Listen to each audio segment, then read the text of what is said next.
It's a shame when the things that are on your mind and in your heart never reach your lips. Anonymous.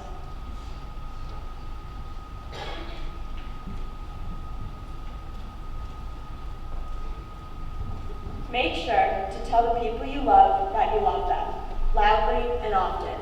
Tom Hiddleston.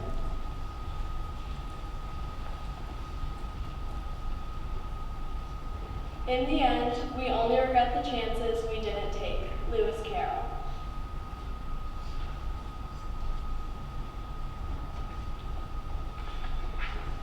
Good morning.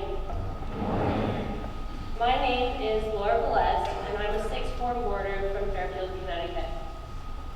I'm going to share a horror story of mine dating back to early spring of my third form year. To set the scene, there was a varsity boys lacrosse game down on the turf. Everyone, and I mean everyone, was watching on the hill across from the turf. There was still snow on the ground. After the second half, my friends decided to head back to the dorm. They were already on the pavement, but because I got distracted, I was still on the hill. I booked it to try and catch up.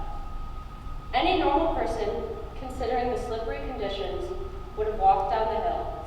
But instead, I had the bright idea to try and clear a pile of snow mid-hill, fully aware that the grass was wet and muddy. Mid-air, I knew this was just not going to end well for me. On the other side of this snow pile, there was a huge patch of mud. I landed, my feet slipped out in front of me, and I slid the rest of the way down the hill, while behind me, the whole school watched and booed. Adding to my embarrassment, I had a wedgie like you wouldn't believe. And if I stood up, it would have been a massacre.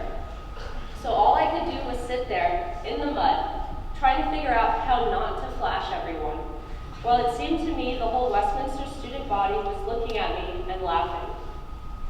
Luckily, my friend Chloe had seen the disaster, and she had a blanket. She ran back and wrapped me up in it, so there would be no public nudity that day. I will always regret that decision to jump over that pile of snow. But I would face that humiliation 10 more times if it meant that I could go back in the past and undo some of my other regrets. The ones I can't laugh off. My parents and my older brother were born in Colombia, and at a young age, my parents moved to Connecticut for job opportunities here, leaving behind their families to start a new, better life for our family. When I turned 5, my family returned to Colombia for the first time since coming to the U.S. because my grandfather, Papito, had gotten very sick. However, our family did not get permission to return to Colombia in time before my grandfather died. We arrived a few months later, so I never got the chance to meet him. My relationship with my grandfather was formed during the times when my mom handed me the phone, and I was supposed to speak in Spanish to a man who I'd never met. At home, I didn't even want to speak in Spanish to my parents, so why would I to him? I was born in America, I felt American, and I wanted nothing to do with my Colombian heritage. I have this one distinct memory driving home with my dad when a Spanish song came on that he was so happy to hear. I wanted to listen to anything other than Spanish music, so I threw a fit in the back of the car until we changed the song. The few things that I would have had connected to Papito were our family and our cultural background. Yet I rejected those pieces of myself, and therefore I rejected him. This was a missed opportunity to create any sort of relationship with my grandfather, and it's a mistake that I made because of my fear of being different. Surrounded by non-Hispanic people for most of my life, I refused to accept this part of myself. This rejection of my identity also made it difficult to connect with my cousins, aunts, uncle, and especially my grandmother, Mamita. When we finally did get to Colombia, after Papito died, I fell in love with the country and began to take pride in where I came from. In order to communicate with my relatives, I had to speak in Spanish, which I stopped battling. I loved that everyone was constantly outside in the year-round warm weather.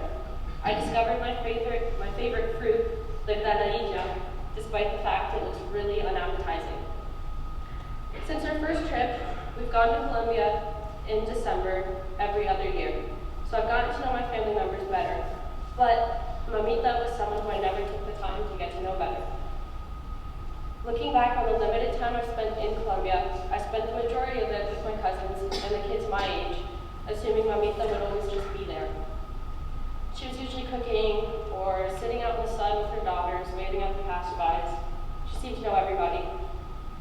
Thinking back now, she did try to stop and get me to talk to her, but I always whizzed right by her, chasing my cousins around. In 2015, Mamita grew sick, so in June, when I had just turned 14, we went to Colombia to go see her. We were warned that she didn't have much time left. A few weeks after we arrived, there was a day where she fell into a deep sleep, and that night we gathered around her and we all said a prayer.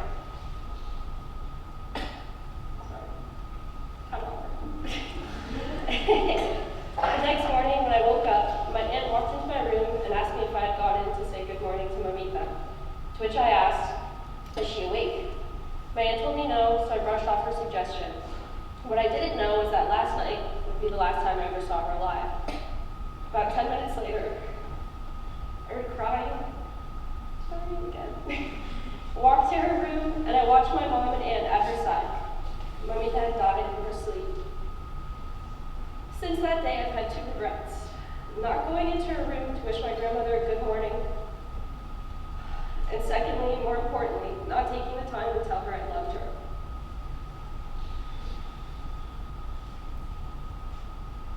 I've heard that sometimes when people are in a coma, they can hear every word that was said.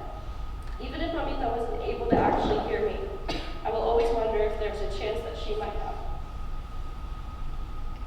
I had a whole day and the next morning to tell her anything, and I didn't. And aside from that, I had a whole week leading up to this moment where she was conscious, and I didn't really say anything to her.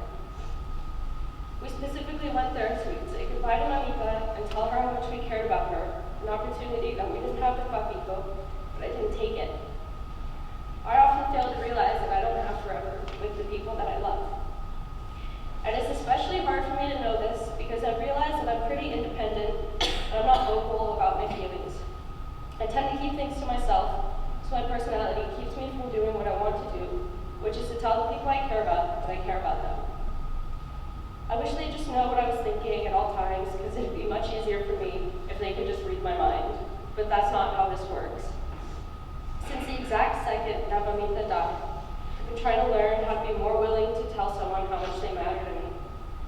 I remember feeling this instant regret, a pit in my stomach, honestly one of the worst feelings I've ever had, because now I know that I can't tell Mamita anything. Overall, it's impossible to not have any regrets. I can't change the past, but I've taken this as a lesson to remember to tell my friends and family that I really care about them. I'm learning to appreciate the time I have with those around me, and I'm trying to be more open with my feelings. I take my experience with my grandparents as a lesson, and I hope I never have to feel regret like this again. And I hope this story allows for you guys to learn from my mistakes as well. Thank you.